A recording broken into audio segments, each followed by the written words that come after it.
Sanctuary nainabagi thorum asita mayambu taram oksari ngasi ekhuna nainagazu wa topic ti sanctuary part 4 sanctuary ki manungda lairiba posaksing furniture of the sanctuary haibsiki saruga ahanba steps of salvation Arankhubam gi khongthangsing aikhoi mi amana matab karam Arankhubam phungba matamda mathang manaw naina lakadaba khongthangsing ado aikhoina sanctuary asidiki aikhoina tamba ngamgani Ahmad ईश्वर प्रार्थना तौसे सर्गद लेबे इपा याम थागसरे नाकि तौगांदगी नाकि अरांखुबम की खोंथांग खुदिम अरांखुबम the संगबा दरकार लेबे step खुदिम नाहंगना sanctuary हारिबा मसिगी फजाखरबा doctrine सिगी मनुंगदा नाहंगना इखोइदा ताकपि तंबिरंबा खंगन बिरंबा सिगिदमो हन्ना थागसरे इखोइना sanctuary मनुंगदा करी करी पोचै सिंग लई हाइबा सिगी मानमदा इखोइना नैनागदौरी वसिदा नाहंगना भोट पिनाबियु आइना ngang खुदिमुक्सु नाकि अनंगबा कि मतिंग ओहनबियु नाकि अचुंबा नाहंगना तांगनिबा सिंबल ओइना नाहंगना इखोइदा तांगनिबा अचुंबा परासिंग अदु फजना खंगबा ngmanबियु हौबदिगना लोइ फौग नाहंगना सिंबियु तारिबा खुदिमक्तचु नाकि मपानाइदबा भोट पिनाबियु प्रभु जिसुगी मिंगदा खुरुमजरी आमेन इखोइना Exodus 25 की आयता है let them make me a sanctuary that I may dwell among you है नखोइगी मरक्ता लाइनिंगाई की तमक sanctuary फिशंग अमा नखोइन सेमु है सिनाउसा sanctuary की मपाना ईश्वरना इखोइदा लै उजिति ईश्वरगी sanctuary दो नंग आइगी थमोय नंग आइगी लाइसंग नंग आइगी हक्चांग असिना ओइख्रबनी अदुना sanctuary असिदगी इखोइना अरांखुबमगी खोंथांसिंग करी करी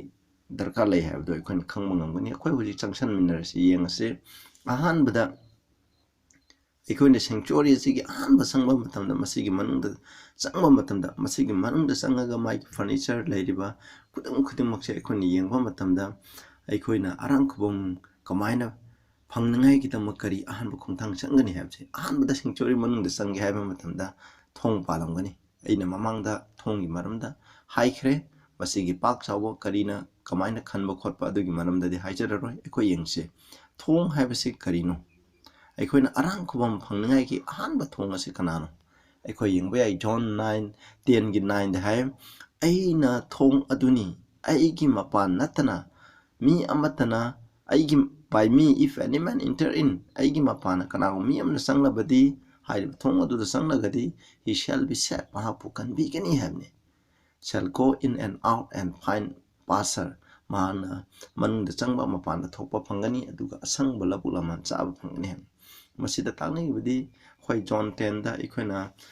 yaw amasung yawchenba adugi part parable gi maramda haibani adubu sida hairibidi thong adosini prabhuna ikhoi gi thongni arangkhubam phangni gi ikhoina ahanba sanggadaba thong ado prabhu desu christani John 14 ki 6 da jo hai aina lambi duni achumba dusni ahingba adusni mi kana amatana aigi mapan natana ipagi manakta yobung ngamde hai aduni ipagi manakta ahanba sangngai gi tamak khongthangdi prabhu jisu christaneba ipana leiribum mafam sanctuary manungda ipana leiribum famje kadaidano mercy seat haidi ark of covenant waremna bigi upu adugi mathakta ipa ishorgi phambala adu leiba हाइबदो दुनी चामाने मसी सरगदा लेबदुगा इखोने पृथ्वीदा लेबदुगा चामाने सिनाउसिंग इखोय मु येंगसे कोयाता sanctuary की सुमांग करी Lebra हाइबदो इखोने येंगसे अदु चंगजलानी इखोना अरांखुबम फंगेदि प्रभुगी मपाना इखोना मसी चंग हौरकनेबा अदुना sanctuary असिना तागलेबदि कनागी मरमदना पुनमक sanctuary की furniture लेरिबो खुदिमंग ना तागलेबदि प्रभु यीशु ख्रिस्टगी मरमदा खक्तने सिनाउसिंग मसी इखोना कावगुमसी अहानबा हेक चंगबा मतमदा मागी थोंजिन दगी खरा चंगागा नखोइना altar of sacrifice को नत्रगा altar of burnt offering इखोइना Hingna मईदा को मसा पुलप थागदबा अदुगी बे इरा तौबगी मागी altar दो लेरनी मसी करिना सेमबनो पृथाइना सेमनी इखोइ येंगसे मसी मरमदा नखोइना येंगेरे येंगबिरो Exodus 27 की 1 to 8 पाबिरो आइना 1 to par ke sidai Moses hai nahangna shittim wood haidi akakia wood na nahangna lana pung ama semgadabani masi cubit manga sanggadabani cubit manga habidi feet tare makhai aduga 5 cubit board magi apak pana cubit mari oigedabani mari adi feet aduna di feet taruk tare nabsan feet haidi amamukai mari di feet ahum feet taru and the altar shall be foursquare haidi maido mathakto pakpa sangpa chap managadabani habni masina habdi foursquare habdi magi mathak kachin magi side mari laigni madu sangba managadabani habni the height thereof shall be 3 cubits magi awang mana feet ahum makai habdi feet ahum makai di mari makai wangadabni masi yam wangmani masi ko aduga magi mathakta khoina prithai gi jali gumba haukani haibudu sa haukani makada mai thabam laigini loi sengani masi maramdana khoina detail babiro verse to the nan hangna masi gi mari semgani hamni haibi magi lana pung asigi masi mari semgani engko aduga haiba masi singdo sap manakadabani haiba nana masi gi lana pung ase prithai na kupsan gadabani loina manu una sagani adubu mathakto prithai na kupa oigadabani habne masigi symbol yam phajai mamangda jo khoina prithai maramda ikhoina sagare masina hanba na khoina lana pung ado ugani na khoina screen da yengbio phajana masi khangni gi dam aina uchari mathangda mung Laver aina masidi ising hamnaba patani khudeng guma posagamani magi makhong pale adugu mathakta ikhoina tengkot kumba chokbama pale masi mu yemna siko basina Exodus 30 gi 1821 da nakhoina pardi khangani haidi lana pung amasung akoina sanctuary gi thong sangdringai gi marakta ko basi leigine ba masi gi ani gi marakta mayai da leigine nahangna prithai khudeng ama sengadabni Laver ama patra ama sengadabni maki makhong du su prithai ni sagadabni masida samnabani khoina khong khut cham thongnaba aduga masi tabernacle mayam tiliba tabernacle of congregation amso altar adugi manungda masi nahana thamgadabani habne thou shall put water therein maduda ising thamgadabani masida 1920-21 da nakhana pa Aaron maki masasina makhoi gi makhong makhut maduda sanggadabani habde sanctuary manungda sangdingai matamda makhonda sangma matamda sangbani they shall wash with water therein kaiginodi makhoida amangba fataba yaurde makhoi sigin manungda amot amata upun marik ama phawo purak sangba yade basi am seng mafamne makoina offering kaningai gi dama ishor gi mafam da duk thaningai gi dama candle thaningai gi dama lakani madu gi seba tawu matam da makoi gi makong kut sam thokadabani hamne basi matam khuding da oigedabani hamne yam seng ba mafamne amot pa leite adugumba fattaba sam thok masi gi symbolism du yam phajai hore makhada ikoine yenga kani khara yengna sim amung sanctuary mapanda masi lere mai ki manungda mu yengsiko koine sanctuary nan haikre masika ani thono khaidoi ka amana asengba mafam aduga kwaidigi sengba mafam haina ani thono khaidoi ani gi marakta parda athaba parda amana masi aikoina khanbane masi aikoina hoi mamangda aina parda gi manamda haidre haiba parda je masi gi parda amana masi gi marakta aikoina khanduna leibane masi gi parda ko koi mathangda mu adugi manamda haijarake hek changma matamda masi gi kha maikeida awang maikeida ko north side awang maikeida masi table of shewbread hamni table ama laigini madugi mathakta tan nakalamamda tan taru hapaga tan train thoina ko adum uttan leiba table ama laigini haidaba table ase haidaba ngasai eka kya bud haidi shittim ona sagadabni masi magi asang bana 2 cubit oigadabni aduga magi apak bana cubit ama oigadabni magi awang bana cubit ama makai haire sida ani hai tari feet ahum aduga cubit ama haina feet ama makai magi asang bana feet ama makai apak bana feet ama makai asang bana feet ani oigida feet ahum oigadaba smaina lere aduga magi awang bana feet ama makai adu haire base aseng basanana masidi aseng basanana kupsangani hamni magi mathak chingdu chingdu ki mathak to kupsangani aduga a crown of gold round about masiga koibda sanagi ikoina luhup hapkadabani hai aduga hairiba masida and he put a table in the tent of the congregation ko upon the side of the tabernacle northward haije Exodus 40 ki 29 masi northward ta thammi habje ikoina awang maki da thammi habje ikoina kaurugumsi masi lare madu lare aduga madu di ongna taina bada ikoina south ta kha maki da kari lebra yengse ꯃꯗꯨꯒꯤ ꯃꯁꯤꯗ ꯑꯃꯨꯛ candle stick ꯂꯩꯔꯦ candle stick ꯀꯣ candle ꯊꯥꯐꯝ ꯃꯥꯒꯤ ꯃꯈꯣꯡ 8 ꯄꯥꯟꯕ ꯑꯃ ꯂꯩꯒꯅꯤ ꯃꯈꯣꯡ ꯑꯃ ꯑꯗꯨꯒ ꯃꯥꯒꯤ ꯃꯁꯥ 3 ꯂꯣꯡꯕ ꯀꯦꯟꯗꯜꯒꯤ ꯍꯥꯞꯐꯝ 8 ꯄꯥꯟꯕ ꯑꯃ ꯂꯩꯒꯅꯤ ꯑꯦꯛꯁꯣꯗꯁ 25ꯒꯤ 31 to 40 ꯑꯩꯈꯣꯏꯅ ꯌꯦꯡꯕꯤꯔꯣ ꯃꯁꯤꯗ ꯅꯍꯥꯛꯅ ꯑꯁꯦꯡꯕ ꯁꯅꯥꯅ ꯑꯩꯈꯣꯏꯅ ꯀꯦꯟꯗꯜꯒꯤ ꯃꯈꯣꯛ ꯑꯃ ꯁꯦꯝꯒꯗꯕꯅꯤ ꯃꯁꯤ ꯀꯣ ꯌꯩꯔꯒ ꯕꯤꯇꯟ ꯋꯥꯛ ꯑꯣꯏꯒꯗꯕꯅꯤ ꯍꯥꯏꯕꯅꯤ ꯃꯁꯤ ꯃꯍꯥꯛꯀꯤ ꯃꯈꯣꯛ ꯑꯗꯨꯒ ꯃꯍꯥꯛꯀꯤ ꯃꯁꯥꯁꯤꯡ ꯁꯦꯝꯒꯅꯤ ꯑꯗꯨꯒ ꯃꯍꯥꯛꯀꯤ ꯄꯥꯇ꯭ꯔꯁꯤꯡ ꯃꯍꯥꯛꯀꯤ ꯑꯗꯨꯒ ꯊꯥꯎ ꯍꯥꯞꯅꯕꯁꯤꯡ ꯑꯗꯨꯒ ꯃꯍꯥꯛꯀꯤ ꯐ꯭ꯂꯥꯋꯔꯁꯤꯡ ꯑꯗꯨ ꯆꯞ ꯃꯥꯟꯅꯅ ꯃꯁꯤ ꯁꯦꯝꯒꯗꯕꯅꯤ ꯍꯥꯏꯀꯣ ꯃꯥꯒꯤ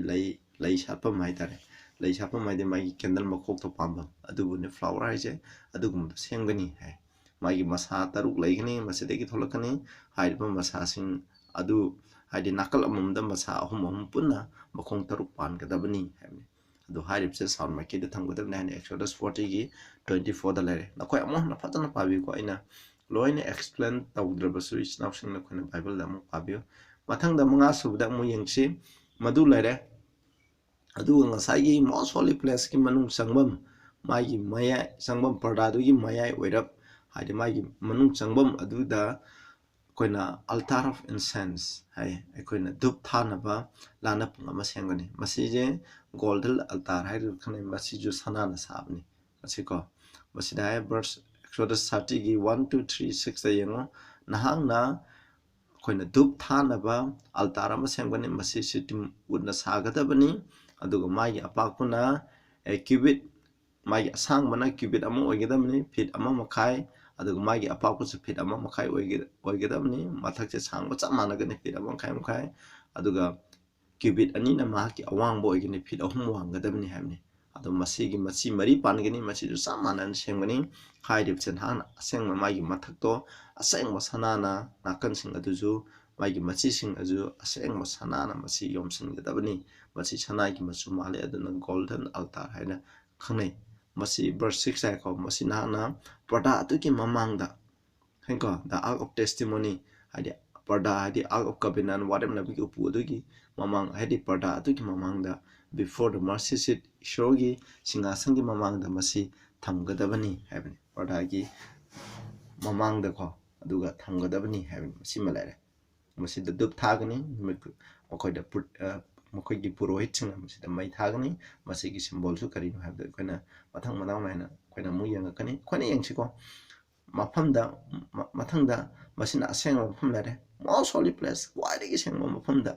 ꯃꯅꯨꯡ ꯑꯁꯤꯗ ꯀꯔꯤ ꯀꯔꯤ ꯂꯩꯕ꯭ꯔꯥ ꯍꯥꯏꯕꯁꯤ ꯌꯦꯡꯁꯤ ꯃꯁꯤꯗ ꯑꯥꯔꯛ ꯑꯣꯐ ꯀꯕꯦꯅꯥꯟ ꯋꯥꯔꯦꯞꯅꯕꯒꯤ ꯎꯄꯨ ꯑꯗꯨ ꯃꯁꯤ ꯂꯩꯔꯅꯤ ꯃꯁꯤ ꯀꯔꯤꯅ ꯁꯥꯕ꯭ꯔꯥ ꯍꯥꯏꯕꯗꯨ ꯌꯦꯡꯁꯤ ꯚꯔꯁ 10ꯗ ꯑꯦꯛꯁꯣꯗꯁ 25ꯒꯤ 10ꯗ ꯍꯥꯏ ꯅꯍꯥꯛꯅ ꯁꯤꯇꯤꯝ ꯎꯠꯅ ꯎꯄꯨ ꯑꯃ ꯁꯦꯝꯒꯗꯕꯅꯤ ꯃꯁꯤ 2 cubits and half shall be the length ꯃꯥꯒꯤ ꯑꯁꯥꯡꯕꯁꯦ ꯀ꯭ꯌꯨꯕꯤꯠ 2.5 ꯑꯗꯨꯒ ꯃꯥꯒꯤ ꯑꯄꯥꯛꯄꯅ ꯀ꯭ꯌꯨꯕꯤꯠ 1.5 ꯀꯌꯥꯝ ꯆꯥꯎꯕꯅꯣ ꯍꯥꯏꯕꯗꯨꯅ ꯑꯩꯈꯣꯏꯅ ꯚꯥꯞ ꯇꯥꯔꯣ ꯀ꯭ꯌꯨꯕꯤꯠ 1 ꯍꯥꯏꯕꯗꯤ ꯐꯤꯠ 1.5ꯅꯤ ꯑꯗꯨꯒ ꯑꯋꯥꯡꯕꯅ ꯀ꯭ꯌꯨꯕꯤꯠ 1.5 ꯋꯥꯡꯒꯗꯕꯅꯤ ꯍꯥꯏ ꯃꯁꯤ ꯁꯅꯥꯅ ꯂꯣꯏꯅ ꯌꯣꯝꯁꯤꯟꯒꯗꯕꯅꯤ ꯃꯅꯨꯡ ꯃꯄꯥꯜ ꯑꯅꯤꯃꯛ ꯂꯣꯏꯅ ꯁꯅꯥꯅ ꯂꯣꯏꯅ ꯌꯣꯝꯒꯗꯕꯅꯤ ꯍꯥꯏꯕꯅꯤ ꯑꯗꯨꯒ ꯃꯁꯤꯒꯤ ꯃꯊꯛꯇ ꯑꯃꯨꯛ ꯁꯤ ꯂꯩꯔꯦ ꯍꯥꯏꯔꯤꯕ ꯎꯄꯨ ꯑꯁꯤꯒꯤ ꯃꯅꯨꯡꯗ ꯑꯩꯈꯣꯏꯅ ꯌꯥꯊꯪ 10 10 ꯀꯃꯥꯟꯃꯦꯟ ꯑꯗꯣ ꯏꯁꯣꯔꯅ ꯃꯣꯖꯦꯁꯇ ꯏꯁꯣꯔꯒꯤ ꯃꯈꯨꯠꯃꯛꯅ ꯏꯕ ꯅꯨꯡꯗ ꯍꯛꯈꯤꯕ ꯌꯥꯊꯪ 10 ꯑꯗꯣ ꯃꯁꯤꯒꯤ ꯃꯅꯨꯡꯗ ꯊꯝꯕꯅꯤ ꯑꯗꯨꯒ ꯃꯁꯤ ꯂꯩꯔꯦ ꯑꯗꯨꯒ ꯃꯔꯁꯤ ꯁꯤꯠ ꯃꯤꯅꯨꯡꯁꯤꯒꯤ ꯐꯝꯕꯥꯜ ꯃꯔꯁꯤ ꯁꯤꯠ ꯍꯥꯏꯕꯁꯤꯅ ꯏꯁꯣꯔꯒꯤ ꯁꯤꯡꯍꯥꯁꯟ ꯑꯗꯨꯕꯨ ꯈꯪꯅꯩ ꯃꯗꯨꯒꯤ ꯁꯤꯝꯕꯣꯜꯅꯤ ꯍꯧꯖꯤꯛ ꯁꯔꯒꯗꯁꯨ ꯂꯩꯔꯤꯕꯅꯤ ꯃꯁꯤ ꯆꯞ ꯃꯥꯟꯅꯩ ꯃꯁꯤ ꯑꯗꯨꯒ ꯅꯍꯥꯛꯅ ꯃꯔꯁꯤ ꯁꯤꯠ ꯃꯤꯅꯨꯡꯁꯤꯒꯤ ꯐꯝꯕꯥꯜ ꯑꯃ ꯑꯁꯦꯡꯕ ꯁꯅꯥꯅ ꯁꯦꯝꯒꯗꯕꯅꯤ ꯃꯁꯤ 2 cubits and half shall be the length of thereof ꯃꯁꯤꯒꯤ ꯑꯄꯥꯛꯄꯅ qubit 2.5 cubit and half shall breadth ꯃꯁꯤ ꯉꯁꯥꯏꯒꯤ ꯑꯥꯒ ꯎꯄꯨꯗꯨꯒ ꯆꯥꯎꯕ ꯆꯞ ꯃꯥꯟꯅꯔꯦꯀꯣ ꯑꯗꯨꯒ ꯃꯁꯤꯗ thou shall make 2 cherubims of gold ꯁꯅꯥꯅ ꯍꯛꯂꯒꯀꯣ ꯈꯨꯠꯅ ꯍꯛꯂꯒ ꯌꯩꯔꯒ ꯀꯦꯔꯨꯕꯤꯝ ꯑꯃꯗꯤ ꯁꯔꯒꯗꯨꯠ ꯑꯅꯤꯒꯤ ꯃꯅꯥꯛꯅ ꯃꯁꯥꯁꯤꯡ ꯃꯥꯒꯤ ꯁꯛꯇꯝꯁꯤꯡ ꯑꯗꯣ ꯃꯥꯒꯤ ꯃꯨꯔꯇꯤ ꯑꯗꯨ ꯁꯥꯒꯗꯕꯅꯤ ꯑꯗꯨꯒ in the 2 ends of the mercy seat masina thou shalt make them masi mercy seat ki aroiba magi matai aroibado maduda sangadabani amana aroiba amada amana atopa aroiba amada thamgadabani habni masijina magi masasing aduna mercy seat to khumdangani makoi ki mamaina mercy seat adu onduna laigani Masi thou shalt put the mercy above the ark. Ark adugi mathakta in the ark thou shalt put the testimony that shall I shall give thee. Testimony have the 10 commandment. In the pigdaba testimony whatever naba adu nang na masigi manungda thamgadabani have. Thang tarado masigi manungda thamgadabani have say masini masina furniture lare na koina screen da padana yengbiu hek changjan baga ayemu nising jarake khoi sanctuary manung changbaga altar of sacrifice lare aduga koina sanctuary manung amsung mapa miyam tinbam aduga congregation adugi marakta lever lare hek changjan giba matamda aikoina awang maikeida table of tribute table amagi matakda tan trying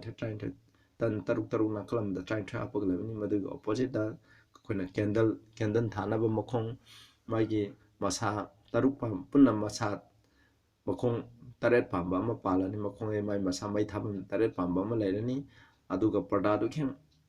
sangmam dang aikoina dup thanaba akoina lana pung ama lemani adugi manungda upu ama leirani upu si manungda 10 commandment magi mathakta mercy seat ama semani hari basi ga roibda sagadu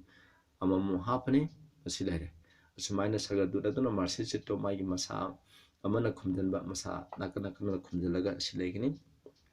masina koina ure magi symbolism ado koina yengse yam phajai masigi maramda koina naina bada madam koina sangani adubu masidi koina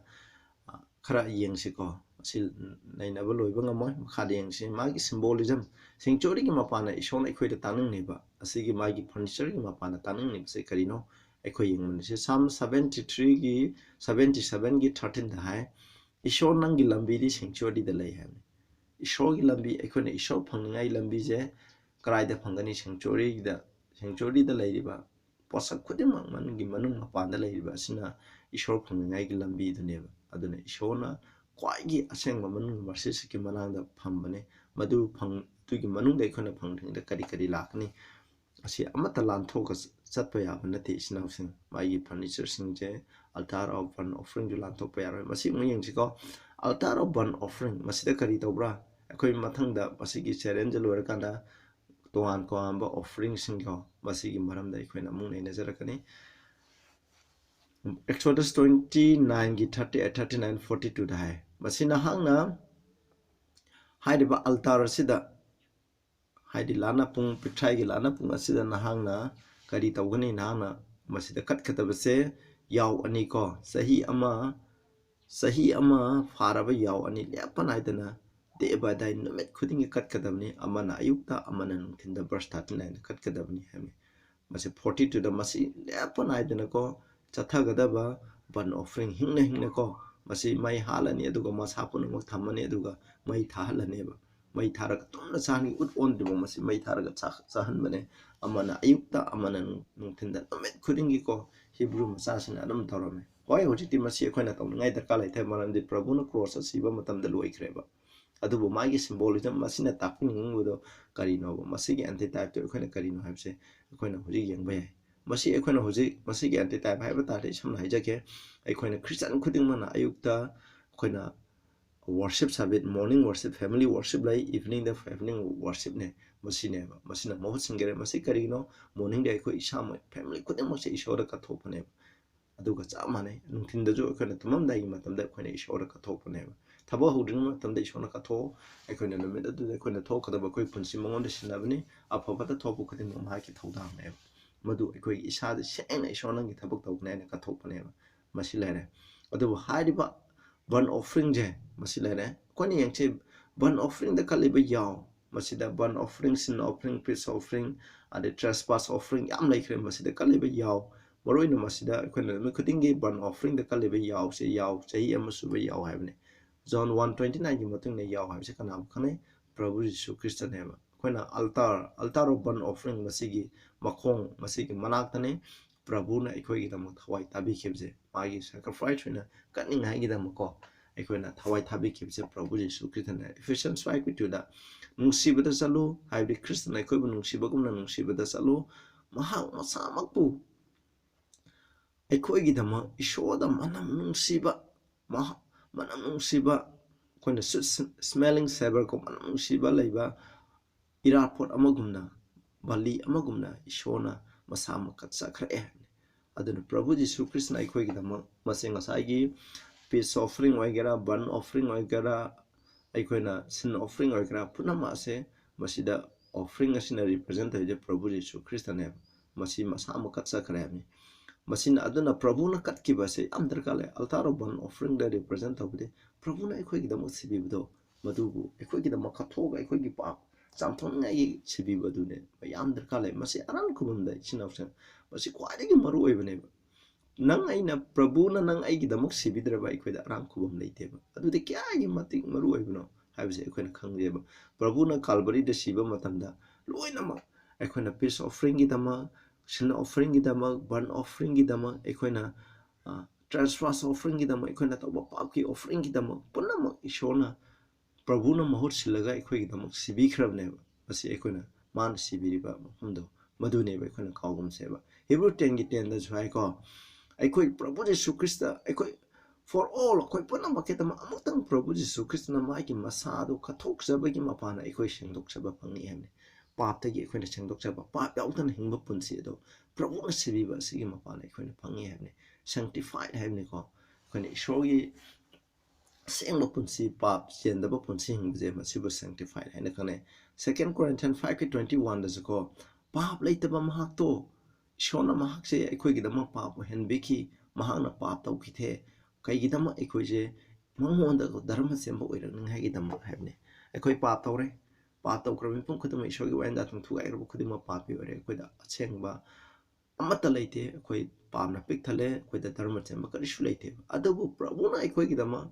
ekhoi na pugadaba pap gi dandi do mahana pubiduna ekhoi gidama pap ki usin ubiduna mahana sibiri kari gidama no ekhoi dharma semba oirang ngai gidama tane ba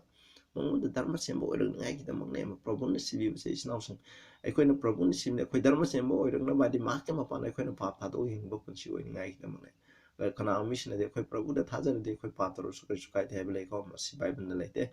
Prabhu gi da thajar de Prabhu gi mapana pangal gi mapana ekhoi na pap thado pangam gadab ne